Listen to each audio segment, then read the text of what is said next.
For most of the 2024 NFL season, Brian Flores' defense has been much better than expected. I mean, obviously, coming off of what we had with Ed Donatel last year, anything was going to be better than that. But Brian Flores, after this defense really did start to figure out the scheme a little bit, really came on strong the last couple months here. And it's a big reason why the Vikings are where they're at and they're right in the middle of the playoff push here.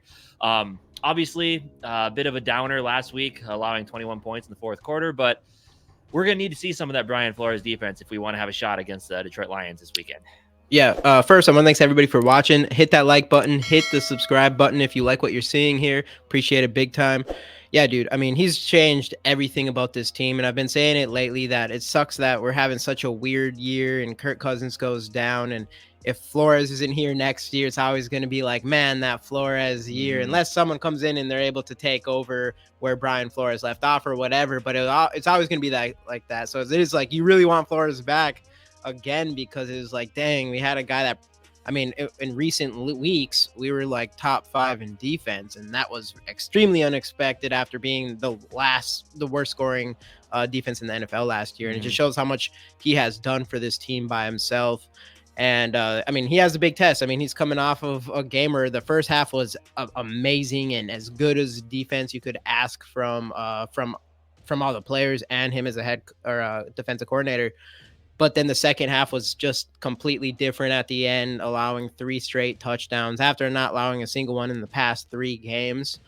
So, I mean, and that's something that you cannot let happen in this game against the Detroit Lions, a game that is going to be the whiteout here for the Vikings. Though I still, speaking of the whiteout thing, I mean, the Vikings need to make the decision to get a white helmet. They just need to do that, man. It would look so clean. They just need to do it. They need to do it. But anyways, so I mean, it's a huge task for this defense this game. And you know, the Lions, it's so weird to say, but they're a high powered offense, and they got a lot of tools. Crazy. And you know, other than the only hope where you kind of have is that we get a bad game out of Goff, because he has kind of been up and down lately.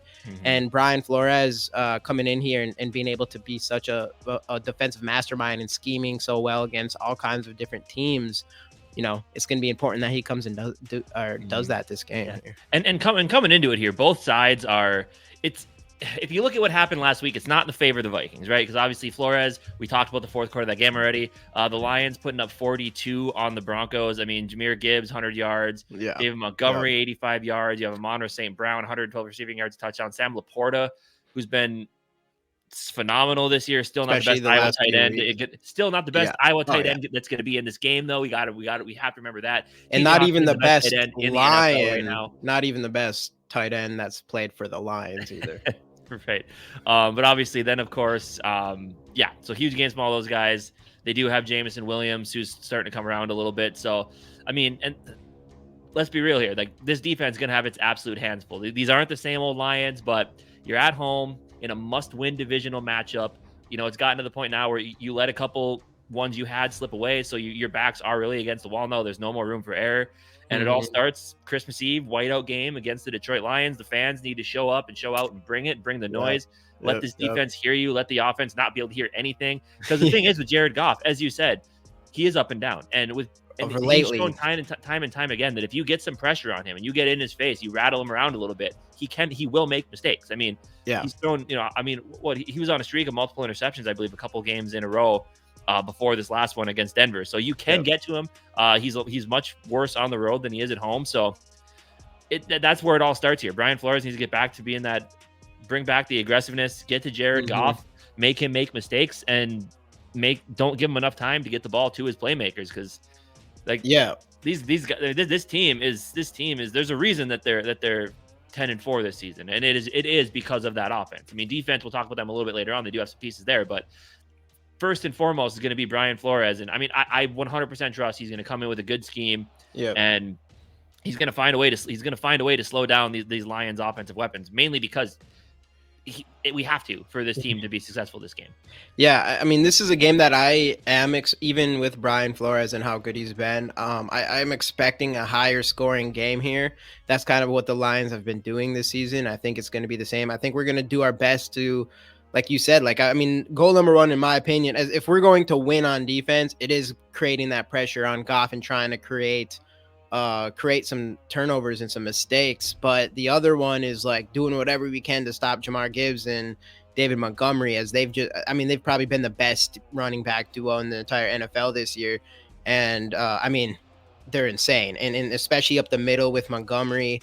That's like our big one issue. We've been solid against run for the most part. We've had some really bad games, but when we did have those bad games, it was getting destroyed up the middle of our defense. So I mean, this might be a game where we might have to bring up some of our players. We might have to stack the box a little bit and you know, do a lot of blitzing and a lot of run stopping. But that's the problem is, I mean, if we can't get Goff to create, if he has a good game, he can't make him create mistakes. I mean, he has Laporta and St. Brown there, and they're going to destroy you there. So that's why I think, I mean, they're a hard team to face here. And I mean, it'll be say a lot about Brian Flores if he comes in here and doesn't even let them score over 20 points or something like that. But that's kind of why I'm thinking like it's probably going to be a high scoring game, and we need Brian Flores to do whatever he can to keep the Lions in check. But more importantly, I mean, I think that's number one. And I think I feel confident in our defense and in Brian Flores that's what is going to happen. So that means on the other side of the ball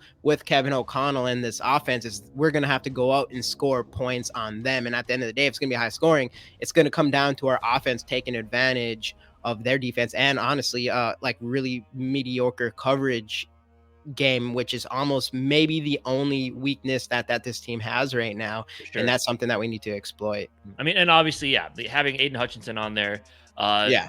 I still can't believe that the Jaguars passed on number one overall. The dude's an absolute stud. And then a guy you and I both liked. I mean, if you're talking, that's their number 1A defensive. That's their 1A defensive weapon. I mean, Alex Anzalone, second level linebacker, is solid as well. But I mean, if you're looking at another guy on this defense you're worried about, it's got to be rookie Brian Branch out of Alabama. Yeah. A guy that we both liked in the draft process. They got him in the second round. He's had an amazing season. But outside of that, though, this defense, as you said, is exploitable. I mean, come on, they lost to the Packers, and they lost to the Bears, right? 2 weeks ago. No, did they play the Bears? I thought they lost to the Packers and the Bears. I think they did, and then but did they must have played Bears twice in a short period of time. Yeah, that's what it was, because the first game the Bears should have beat them, and then they let them come back. Yeah, right. So I mean, our offense should be able to get after this defense. And the biggest thing is, though, is if you're Kevin O'Connell, like, sit down with Nick Mullins, watch the tape this week, because against this Lions team who can score seemingly whenever they want to, and you know when they're on fire, they're going to score a lot. You can't squander your red zone opportunities. And we did that twice this last week, both off. Again, the first interception, like, I wasn't super upset about it. It wasn't a great throw, you know, underthrew the guy. That's why the interception happened. But the second one was just a panic mistake by Mullins. And with Mullins being in the league as long as he can, you cannot have those plays first off, and you can't squander opportunities but points on the board. Got to take advantage of red zone. And I think the biggest thing is I think the Lions are solid against the run. I think they're allowing under 100 yards per game, rushing around 70 or something like that. Yeah. So it's going to be tough sledding, but you gotta. I think you do got to continue to feed Ty Chandler. It sounds like Madison still at this point isn't. It doesn't really sound like he's going to be 100% to play this weekend. But Ty Chandler coming off the week he had, you got to get him involved in this passing game. And something I was going to say, I mean, kind of the same thing I was going to say about the Lions as well is. I know it's the Lions using a little more 2 running back sets where they have Montgomery and Gibbs out there at the same time, and Gibbs can kind of be that check down guy out of the backfield. That's what we need to do with Ty Chandler. I mean, on certain passing plays, when he's in protection, sure, have him chip and have him get out there to be kind of your check down in case you need it. So Mullins isn't forced to make a errant throw or make a bad throw or get sacked and make a panic decision that causes a turnover. It's just, we just need to run the ball, be safe with the football on offense with Mullins, and just get the ball into the hands of Justin Jefferson and Jordan Addison. Like, right. The Lions may have the best running back duo right now, but the Vikings have a pretty damn good wide receiver duo in Justin Jefferson and Jordan Addison. So the biggest thing with this game, continue to pound the rock, get the run game going, because it's only going to make it easier to get the ball to your playmakers and Jefferson and Addison, and then also let TJ Hawkinson feast on his former team.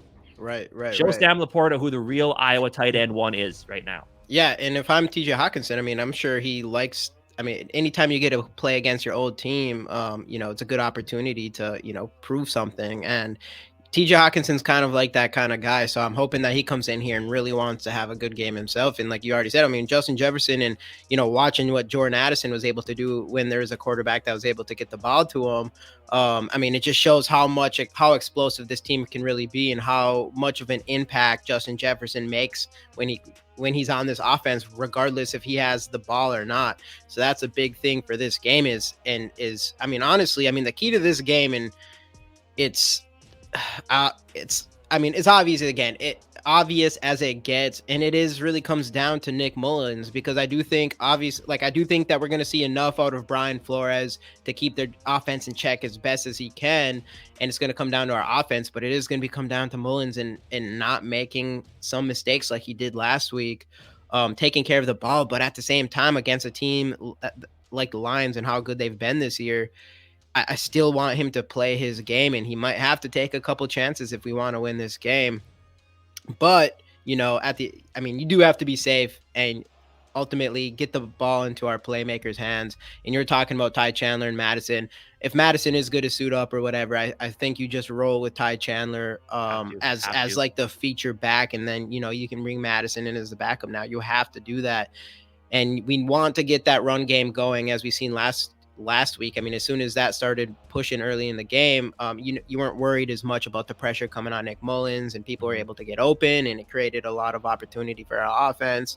And we just need the same situation in this game. But I think at the end of the day, it just starts and ends with how Nick Mullins plays, and if he can get the ball into our playmakers' hands. Yeah, absolutely. And that again, so this game really does feel like, in a way, it does come down to coaching. Kevin O'Connell, Brian Flores on their sides of the ball, respectively. Like, you gotta come with one of your best game plans, because as I said earlier, backs against the wall. Mm-hmm. This game really feels like a must win. Like, you don't want to have to go into week 6 or week 18 in Detroit having to win that game to make the playoffs. You'd like to win these next 2 games, and who knows, if the Cowboys take care of business and beat the Lions, if we win the next 2, still might have a shot at the division, as crazy as that sounds. So again, I mean, it's an uphill battle for the division, but it's still out there. But the playoffs, man, making it into that wild card seed, like, take care of your business at home. Next 2 games, your last 2 games at home.